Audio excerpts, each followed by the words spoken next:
Hi, you're both together. Bharat মার্কিন president Barack Obama Democrat দলের প্রার্থী হিসেবে ভাইস প্রেসিডেন্ট কমলা হ্যারিসকে আনুষ্ঠানিকভাবে সমর্থন জানিয়েছেন।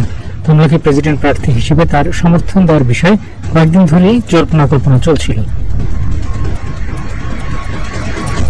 সাবেক মার্কিন প্রেসিডেন্ট বারাক ওবামা 26 জুলাই শুক্রবার এক বিবৃতিতে বলেছেন, কমলা হ্যারিসের নিজস্ব সক্রিয়তা শক্তি রয়েছে, যার সংকটময় মুহূর্তে একজন প্রেসিডেন্টের থাকাটা খুব জরুরি। প্রেসিডেন্ট জো বাইডেন নির্বাচন থেকে সরে দাঁড়ানোর পর কমলা হ্যারিস শতাধিক ডেমোক্রেট নেতার সমর্থন পেয়েছেন। 20 বছর ধরে ওবামা ও কমলা একে অপরকে চেনেন। বাইডেন সরে দাঁড়ানোর ঘোষণা দেওয়ার পরই বারাক ওবামা তার সিদ্ধান্তের প্রশংসা করেন, কিন্তু তিনি তখন কমলাকে সমর্থন জানাননি।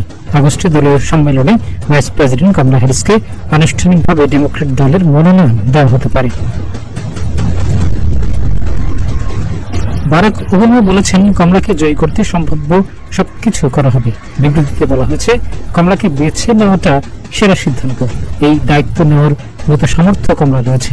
বিবৃতিতে ক্যালিফোর্নিয়ার অ্যাটর্নি জেনারেল, সিনেটর এবং ভাইস প্রেসিডেন্ট হিসেবে কমলার ভূমিকার কথা তুলে ধরা হয়। বলা হয়, এর চেয়ে বেশি যোগ্যতা সক্ষমতা কমলার রয়েছে। তার দর্শন, সক্রিয়তা এবং শক্তি রয়েছে, যা সংকটময় মুহূর্তে জরুরি। ওবামার সমর্থন পাওয়ায় কৃতজ্ঞতা জানিয়েছেন কমলা হ্যারিসও।